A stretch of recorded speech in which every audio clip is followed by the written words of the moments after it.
ناول بړبوکی. لیکوال نصیر احمد احمدي. لومړی برخه. په یوه تنګه دره کې 3 خړ پوځي موټر روان ول. په دوی پسې سپېرې دوړې پورته کېدلې. ځای ځای به ودرېدل. بېرته به د ماشین غږ پورته شو. پاڼ او په دوړو لړلو ټایرونو به حرکت وکړ. پر لوړو ژورو به وختل او د سړک غاړو ته پر سپېرو ډبرو به خړ پوټي پرېوت. ناڅاپه د وړو ماشینګونو ډزو ازانګې خورې کړې. موټرې ودرېدلې. دروازې خلاصې شوې. د یوه موټر تر مخ د توغندي ګولۍ ولګېده. دوړې پورته شوې. په غره کې د الله اکبر چیغو زور ونیو او لاندې وېرېدلو تیرو کوکو دره په سر واخیسته. عسکرو د غټو تیږو شاته مورچې ونیولې. له ډېرو سپین څوکې بادېدل او د درې پر سر ډېر پورته یوه خړ ټپوس وزرونه غوړولي وو. جګړه په شدت روانه وه. له پورته پر سړک مرمۍ اورېدې. له لاندې ماشینګونو پورته خولې نیولې وې. له میلونو څخه یې اورونه بادېدل. ناڅاپه د هلیکوپټرو دروند غږ دره ولړزوله. د غره په ډډه پرله پسې راکټونه ولګېدل. لویې وړې تیږې بېلې شوې. د تیرو چرو نرۍ شراړی واورېدل شو. عسکرو منډه کړه. د موټرو دروازې پسې پورې شوې. ټایرونه تاو شول او په لنډ وخت کې خړه دره له شور ماشوره تشه شوه. تر ډېره چوپه چوپتیا وه. وروسته یوه کارغه ناره کړه: کاغ کاغ کاغ. بیا د وړو تیږو د ښویېدو غږ پورته شو. 10-12 تنه یو په بل پسې لیکه روان وو. ټولو اوږدې ږیرې درلودې. پټکې یې تړلي وو او د ماشینګونو خولې یې لاندې د سړک خوا ته اړولې وې. دوی په کوزېدو کې احتیاط کوو. کله کله به یې په لویو تیږو پسې لاسونه نیول. هر یوه هڅه کوله چې د خپل بدن توازن وساتي. وروسته 2 تنه پورته ودرېدل. نورو ځانونه لاندې سړک ته ورسول. دوی ورخطا وو. شاوخوا یې کتل. یو ټیټ شو. له خاورې توپانچه ورپورته کړه. بل یوه موشګیړه وموندله. دریم هم یو اوسپنیزې خولۍ ته لاس کړ. دا وخت یوه چیغه شوه: وینه! وینه شته!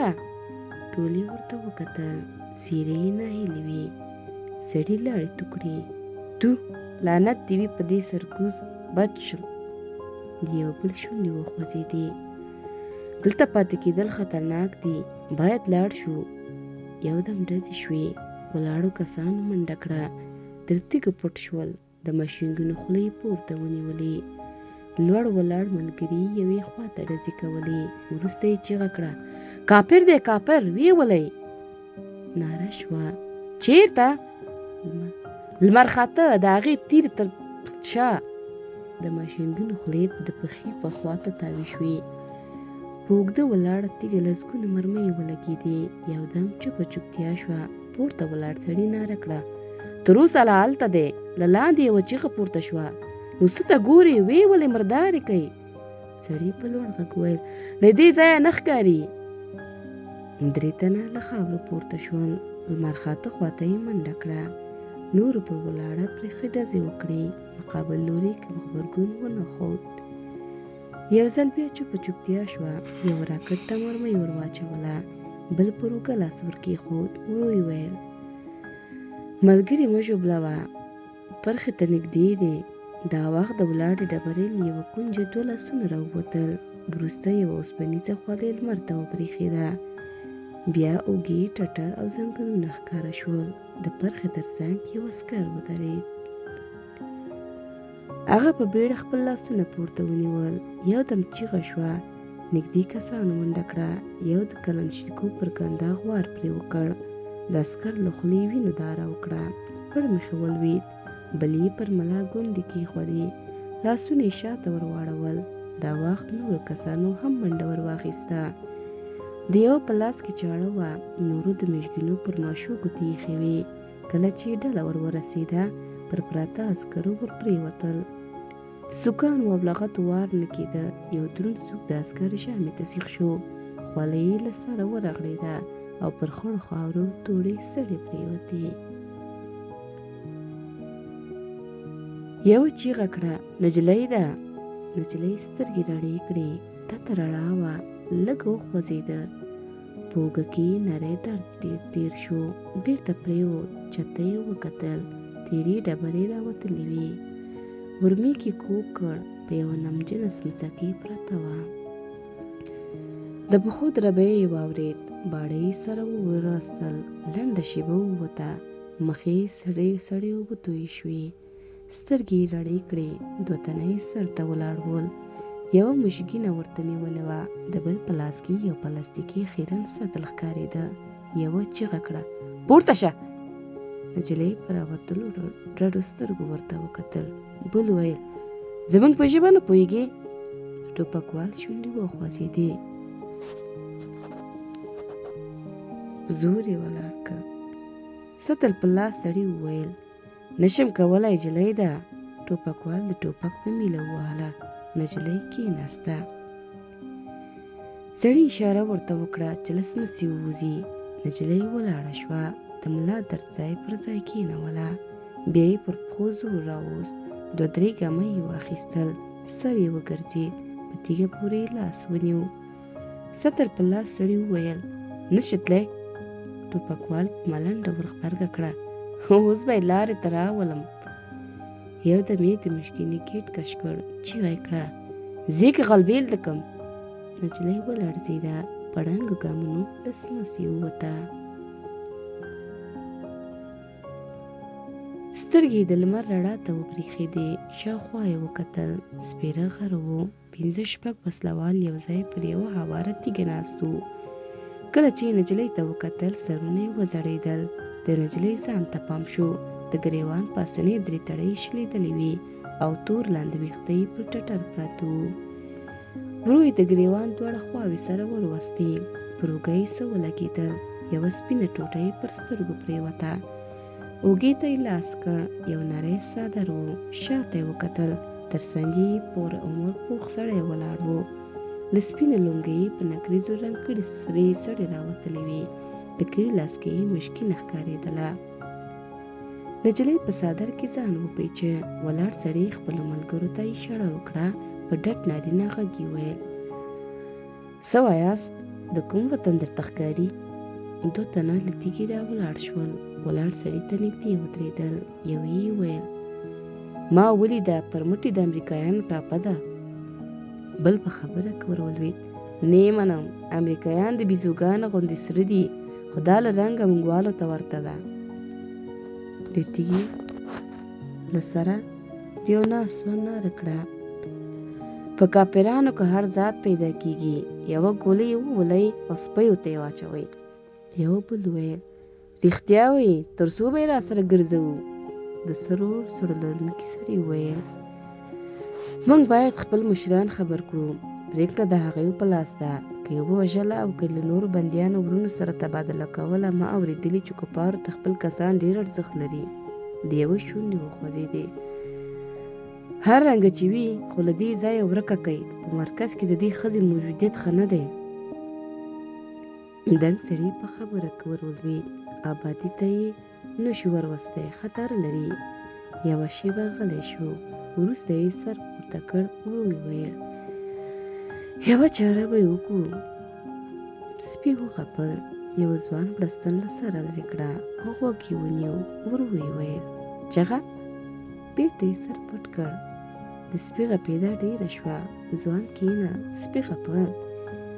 یوې ښځې په خوبولي غږ وویل: څوک نارې وهي؟ ماشوم ژړل. ځوان سر ته ایښی شل ډزی ته لاس ور وغځاوه. ولاړ شو. له خیمې ووت. د باندې سوړ باد چلېده. شاوخوا یې وکتل. سپي مخامخ منډه واخیسته. ځوان د ټوپک ګېټ کش کړ. یوه چیغه یې کړه: خپل یو. ځوان ورمخته شو. د سپوږمۍ په رڼا کې 3 تنه ولاړ وو. سپي خپل. ځوان په لوړ غږ وویل: څه غواړئ؟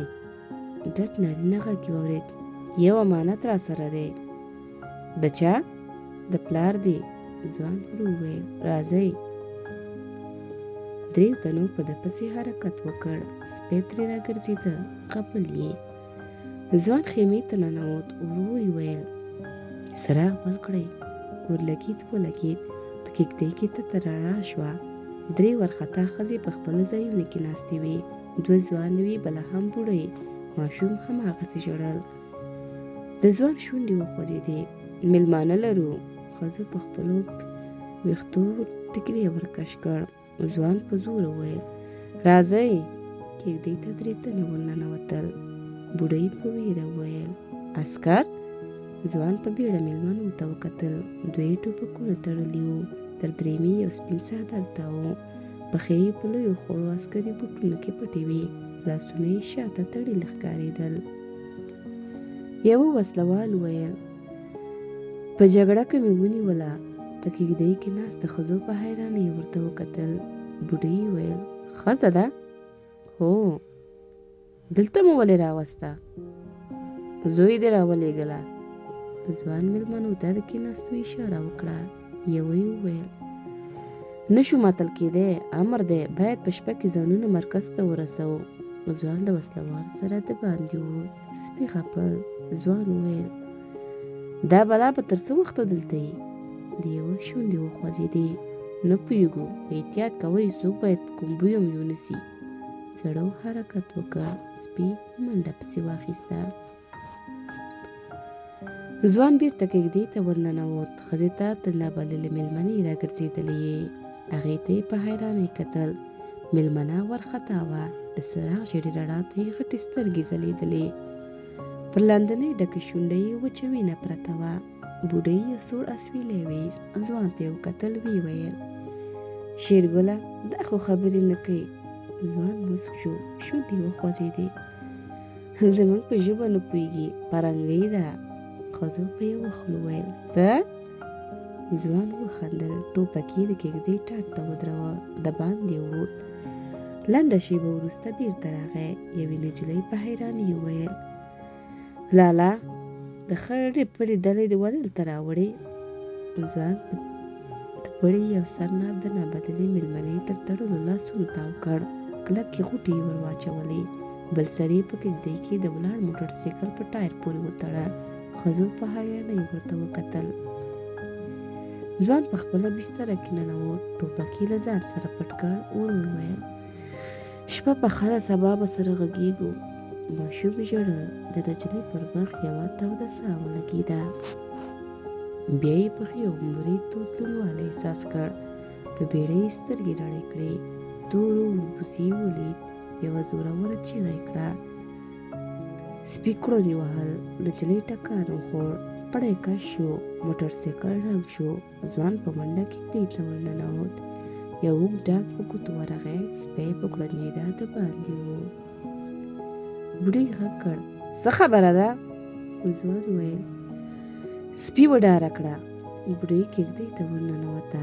په لاس کې یې له شیدو ډک جام ښکارېده. په ملنډو یې ویل سپي دا وډاره کړه که دې سپی وډار کړ؟ ته ورته وګوره، سمه دمه بیزو ده. د سپي بلا د سل وارې ورباندې وګرځي. نجلۍ په راوتلو رډو سترګو ورته کتل. شېرګل وویل وړانګه چېرته ده؟ ورنداره هم نشته. بوډۍ سوړ اسویلی ویست. اوبه نه وې. یوه ګړۍ مخکې دواړه چینې ته ولاړې. له دې سره له کېږدۍ ووته. شېرګل نجلۍ ته وکتل. هغې ژړل. دی هم د باندې ووت. نجلۍ شاوخوا سترګې واړولې. کېږدۍ لویه وه. یوه څنګ ته څو خیرنې بړستنې پرتې وې. بل لور ته ناولې لوښي ایښي وو او مخامخ د یوه ماشوم نرۍ پښې تر لاندې وړنې راوتلې وې. وروسته ټوخي واخیسته. سپین لوګی تر سترګو تېر شو. د کېږدۍ له یوې چولۍ د باندې وکتل. لمر نه وی راختلی و. د بوډۍ اور ته ورپوکول. تر څنګ یې یوه توره کټه وایښه وه. لږ لرې څو خرو په وړو تیږو کې خولې وهلې. پښو ته یې لنډ پړی ورلېږلی و. لوی ګاونډی نه شو اخیستلی. بیا یې دوه کوچیو ته پام شو. ګړندي تګ یې کاوه.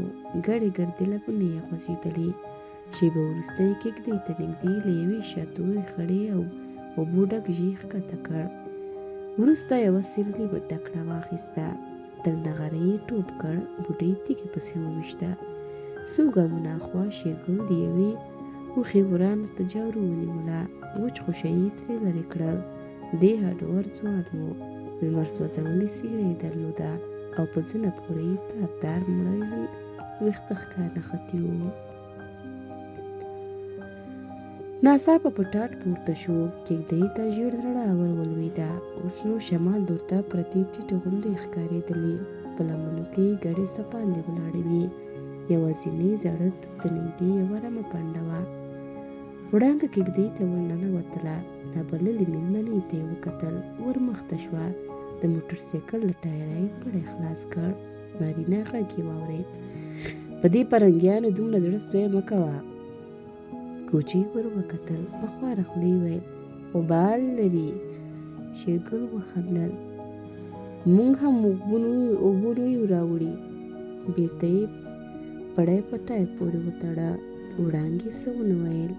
نابللې مېرمنې په حیرانۍ ورته کتل. بوډۍ کېږدۍ ته ور ننوته. یوه توره چایجوشه یې پر زاړه لمسي کېښوده. د چایجوشې له سوښکي تاو پورته کېده. شېرګل وویل: انا ډوډۍ پخه ده. بوډۍ وویل: سړه ډوډۍ ډېره وه. شېرګل په سپېره لمسي پلته یې ووهله. خور یې دسترخوان هوار کړ. له شلېدلو پاستو سره لوی واړه هډوکي پراته وو. بوډۍ د ځوان تر څنګ کېناسته. لمسۍ او انګورې هم پلتې یې ووهلې. نابللې مېرمنې په حیرانۍ ورته کتل. د بوډۍ سپین ویښته له ټیکري راوتلي وو. انګورې هم خیرنه او ډنګره وه، خو نجلۍ په غوسه پټه ښکارېده. په غنم رنګه زنه یې 3 شنه خالونه وهلي وو. تورې ډبلې وروځې لرې او تر خړې پاسنۍ شونډې یې واړه نرۍ تور ویښته راتاو وو. وروسته یې په 4 خیرنه ګیلاسونو کې بوره واچوله. چایجوشه یې ورپورته کړه. ګیلاسونه د شیدو له خوړو چایو ډک شول. شېرګل په ډکه خوله وویل: مېلمنو ته مو ست ونه کړ؟ د بوډۍ شونډې وخوځېدې. خاورې دې وخوري. شېرګل د پاستي یوه ټوټه ور وغورځوله. ډوډۍ د مېلمنې پښو ته نږدې ولوېده. وړانګې وویل: وبال لري، رزق ده. مېلمنې په حیرانۍ ورته کتل. شېبه وروسته کېږدۍ ته نږدې یو موټر سایکل ودرېد. سپي وغپل. شېرګل ولاړ شو. څو ګامه لرې 2 تنه ولاړ وو. سپی ترې راګرځېده. شېرګل په سپي پسې تیږه وویشته. سپي منډه کړه. دی ور مخته شو. ښځو ورته کتل. شېرګل یوه شېبه له سړو سره ودرېد. بېرته کېږدۍ ته راغی. په کون کې یې زوړ ګیلني ور پورته کړ. بوډۍ وپوښتل: څوک دي؟ د شېرګل شونډې وخوځېدې. راځم. د باندې یې څو ګامه یې واخیستل. ګیلني د موټر سایکل په ټانکۍ پورې ور پورته کړ. یوه شېبه له سړو سره ودرېد. وروسته موټر سایکل حرکت وکړ. شېرګل کېږدۍ ته راغی. ګیلاس یې ور پورته کړ. ویې ویل: بې خوبه و. بوډۍ وپوښتل: نو څه کول؟ نیمه شپه سړک ته تللي ول. ویل یې چې ځمکه کلکه وه. د ماین ښخولو ډېر وخت ونیو. خور یې په خبره کې ور ولوېده: چېرته؟ شېرګل ګوله تېره کړه. ویې ویل: د پاخه سړک پر غاړه زړې ژرندې ته نږدې.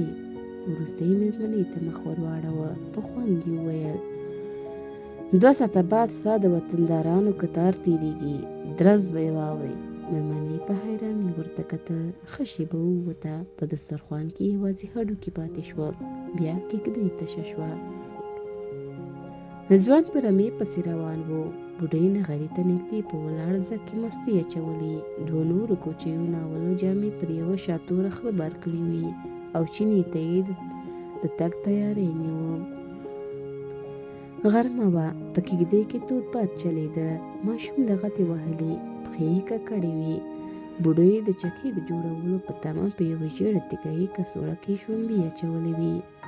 لاستړې نجلۍ په کېږدۍ کې ناسته وه. سر یې درد کوه. پښو ته نږدې وچه ډوډۍ پرته وه. وروسته یې یو لوی غونډل ته پام شو. غونډل ګړندی روان و. بیا د ماشوم په بوغبند کې ور ننوت. د نجلۍ سترګې رډې راوختې. په بېړه ولاړه شوه. پړی کش شو. بېرته کېناسته. تړلي لاسونه یې ټای ته ور وغځول. هڅه یې وکړه چې پړی خلاص کړي. پاتې راغله. پرېوته. پښېرن پړن غاښونه ټینګ کړ. چټکه یې ورکړه. یو دم یې ویښته د شاوخوا ته کش شول. بوډۍ چیغه کړه: چېرته تښتې؟ پر مخ یې یو کلک شی ولګېد. سر یې وګرځېد. بوډۍ ته یې وکتل. په لاس کې یې توره چایجوشي نیولې وه. نجلۍ ماشوم ته اشاره وکړه. شونډې سره سریښ شوې. بوډۍ ناره کړه: بلا بلا، څه رمباړې وهې؟ نجلۍ په راوتلو رډو سترګو ماشوم ته کتل. هغې پښې وهلې. بوډۍ مخ واړاوه. نجلۍ پسې کتل. د موټرسایکل ټانکۍ ته یې تړلي سوکان ونیول. بوډۍ ګام واخیست. نجلۍ چیغه کړه: غونډل! د ماشوم بسترې ته غونډل ننوت. بوډۍ منډه واخیسته. ماشوم یې پورته کړ. پر سینه یې لوی غونډل روان و. غونډل یې په لاس وواهه. ماشوم چیغه کړه.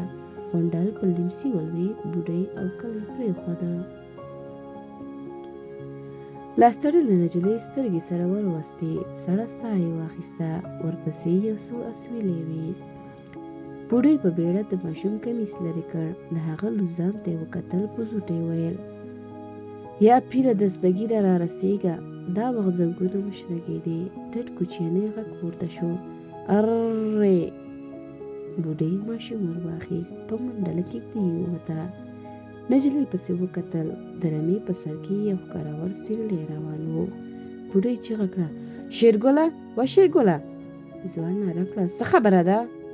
بوډۍ ور مخته شوه. په لوړ غږ یې ویل: د بنګال په بغمان کې غونډل و. ماشوم ژړل. ځوان په بیړه ماشوم ور واخیست. ورته ځیر شو. یوې او بلې خواته یې سر واړاوه. په خندا یې ویل: انا، زړه مه خوره. د نیش وهلو ځای نه ښکاري. روغ رمټ دی. له دې سره یې ماشوم ښکل کړ. بوډۍ ته یې ونیو. په رمې پسې روان شو.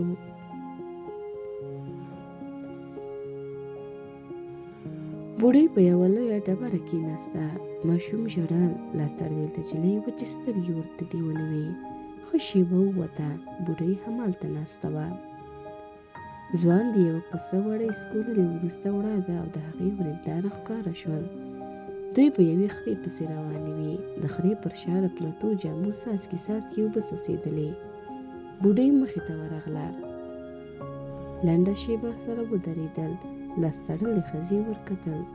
د بوډۍ نګور خپل زوی ور واخیست. په سینه پورې یې ونیو. وروسته یې د هغه له مخه څو پرله پسې مچې واخیستې. بیا درې واړه د کېږدۍ خواته روانې شوې. وړانګې له غوړې کاسې یوه توره چاړه ور واخیسته. لاس تړلې نجلۍ ته ور نږدې شوه. د نجلۍ سترګې رډې راختلې وې. وړانګې پړي ته چاړه ونیوله او د هغې لاسونه یې خلاص کړ. دا وخت ځوان کېږدۍ ته ور ننوت. په ښي لستوړي پسې یې سپینې وړۍ نښتې وې.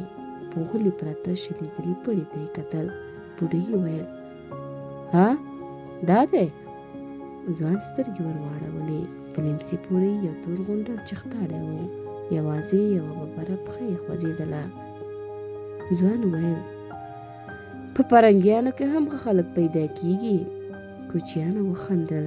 ځوان د لرګي له زاړه صندوقه یو څټک ور واخیست. وړانګې وویل: څه یې کوې؟ د ځوان شونډې وخوځېدې. د یوه پسه ګړنجونې خراب دی. ګام یې واخیست خو یو دم ودرېد. بوډۍ ته یې وکتل. په حیرانۍ وویل: انا، تا څه وویل؟ بوډۍ وخندل. شونډې یې وخوځېدې. څه وخت؟ تا وویل چې دې پرنګۍ خبرې کړي؟ د دې خو؟ د بوډۍ سترګې رډې راوختې. په خبره کې ور ولوېده: هو رښتیا، د دې خو زموږ بله ژبه ویله. ځوان نابللې مېلمنې ته وکتل. شونډې یې وخوځېدې. ته په پښتو پوهېږې؟ نجلۍ په رېږدېدلي غږ وویل: هو. د کوچیانو خولې وازې شوې. نجلۍ وویل: نوم مې ماریا ده. په امریکا کې پیدا شوې یم. بوډۍ په خبره کې ور ولوېده: نو له کفارو سره دې څه کول؟ د ماریا سر وځړېد. ور ویې ویل: زه په اصل کې افغانه یم، خو د امریکا تذکره لرم. هلته مې د عسکرۍ درس ویلی. له یوه کاله راهیسې افغانستان ته راغلی یم. بوډۍ په بیړه وپوښتل: نو مسلمانه یې؟ ماریا د هو په نښه سر وخوځاوه. نو بیا د څه مختور ده چې له کفارو سره ولاړه وې؟ د ماریا سر وځړېد. وړانګې وویل: هر رنګه چې وي، زما وراره یې بچ کړ. د زړه رحم لري. ځوان وویل: خورې، جامې ور بدله کړه. د عسکري کالي ښه نه دي، خطر لري. بیا یې ماریا ته وکتل. په خندا یې ویل د تېښتې فکرونه به نه کړې. سپی ډېر خوړونکی دی. ځوان ګام واخیست، بېرته ودرېد، ښځو ته یې مخ ور واړاوه. ورو یې ویل هغه ما یې نه ویست. نه پوهېږم چې له کومه وپوهېدل. ما را مه پیایله. د غونډۍ له سره مې ورته کتل، خو قطار ته زړې ژرندې یو څه لرې ودرېد. 2 تنه له یو موټره کوز شول او ما یې نینې یخته ودرېدل. ځوان سلام وګرځاوه، څادر یې ټول کړ، ولاړ شو. سترګې یې رډې راوختې. ماریا تر کېږدۍ تر څنګ ولاړه وه. ګڼ کوچیاني کمیس یې په تن و. د کمیس په لمنې پورې سپین روپیو ټال خوړ. لستوړو ته یې ګونګړوګان لوېدلي وو او ټټر یې له شنو مریو ډک و. ځوان نږدې ورغی. نجلۍ ته یې په لومړي ځل په ځیر وکتل. ښه ورته ښکاره شوه. هسکه غاړه یې درلوده، ټټر یې راوتلی و او په ډکو سرو شونډو یې یوه خوږه مسکا پرته وه. ځوان چټکه وخوړه. څنګه مې جوړه کړې؟ څوک به دا ووایي چې کوچۍ نه ده؟ ځوان خپلې خور ته وکتل. تر څنګ یې ولاړه وه. ویې خندل. بلا یې بلا. وروسته کېناست. د سپي په غټ سر یې لاس تېر کړ. ماریا ته یې وکتل. په خندا یې وویل خو دومره ازادي مه ورکوه. د وړانګې تندی تریو شو. لالا وبال لري، چېرې به لاړه شي؟ یوې خوا ته دښته ده، بل لور ته غونډۍ. د ځوان شونډې وخوځېدې.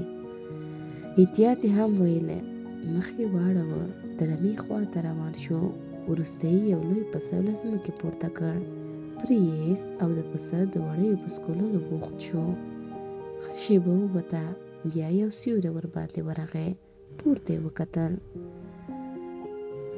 ماریا وه. بېرته یې سر وځړېد. نجلۍ یې ویل مننه. د ځوان شونډې وخوځېدې. څه؟ مانا ټول ودان. زه دې دویم ځل ونه تړلم؟ ځوان وخندل. ورو یې ویل په دې شرط چې منونکې واوسې. ماریا په خبره کې ولوېده. قول دی. ځوان ویل ښه سمه ده، باور به وکړم. خو غلی شو. پسه یې په بل مخ واړاوه. نجلۍ ویل خبرې کولی شم؟ ځوان وخندل. اوس دې هم خوله نه ده ګنډلې. نجلۍ یوه شېبه غلې وه. بیا یې یودم ویل ورور دې چېرته دی؟ ځوان نېغ په ورته وکتل. بېرته یې سر وځړېد. پسه لاره کړه. یو موټی سپینې وړۍ په وینو سرې شوې وې. ځوان ځمکې ته لاس کړ. خاوره یې ور واخیسته. د پسه په ټپ یې واچوله. ورو یې ویل ماین ته یې ځمکه کیندله، له پام یې نه و، په خپله ماین والوت. نجلۍ ویل ما وبخه. ځوان غلی و. وروسته یې شونډې وخوځېدې. هغه ته مو تېر کال ښځه راوړه، زوی یې په سمرګي پیدا شو. نجلۍ ویل پلار دی؟ پلار مې قومندان دی، ډېر وخت په غره کې وي، کور ته کم راځي. سپی وغرېد. ځوان ورته کتل. څو ګامه لرې ولاړ و. ورو یې وویل چغه. سپي لنډه لکۍ وخوځوله. ځای پر ځای پرېوت. ماریا لرې وکتل. 2 توره کېږدۍ ښکارېدلې. ویې ویل هغه هم کوچیان دي؟ ځوان سر پورته کړ. دښتې ته یې وکتل. شونډې یې وخوځېدې. هو هلته یې مینه ده. مینه؟ ځوان وویل موږ ژمي ګرمسیر ته ځو، اوړي دلته راوړو.